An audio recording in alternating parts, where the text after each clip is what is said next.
Hey everyone, welcome back to the BFT channel. My name is Shu. Today we're going to be talking about bike fitment because I worked on Shoko's bike to fit her better. Alright.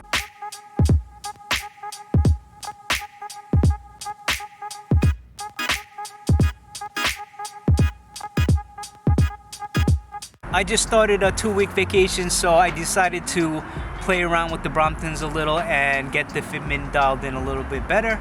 Recently, as you may know or not know, Tantan has grown quite a bit, so he can't really ride on our bikes anymore. So we are looking for alternative bikes that we can take him on our journeys. And also this bike, I decided to make it fit Shoko much better. Alright, so let's get started. Biggest change you're going to notice is the handlebar. This is the M-type Brompton steel bike in berry color, and we changed it out to the S-type handlebar, so it's nice and flat now. The M-type handlebar is probably 4 inches higher than this one.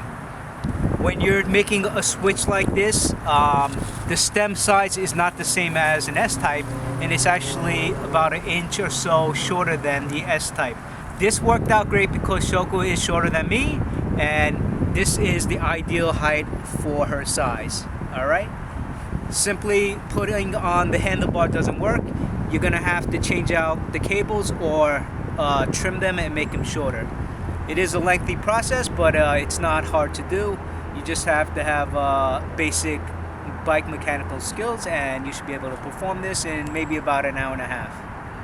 To make the bike fit even better, I added the spur grips, so she has an alternate hand position. She's not used to riding with these yet, but I think once she gets used to them, she's going to use them all the time like I use them. Another big change I did with this bike, the Superlight and the T-Line, is I trimmed the handlebar width. So right now they're all about 19 inches wide. I did this so we can fit in between cars better when we're riding around in the city. You know, I did notice that Shoko gets very scared that her handlebar is going to hit a side mirror or something, and we don't really need to have our handlebars as wide as other people because we have a shorter shoulder width, and it doesn't make sense to have it sticking out if we don't use it. What's great about having a shorter width is also you can ride next to somebody else and not worry about your handlebar hitting the other person as well. And as you know, we've had that problem in the past. Insert bike crash. This bike is about 5 years old, and it had the older Brompton brake calipers.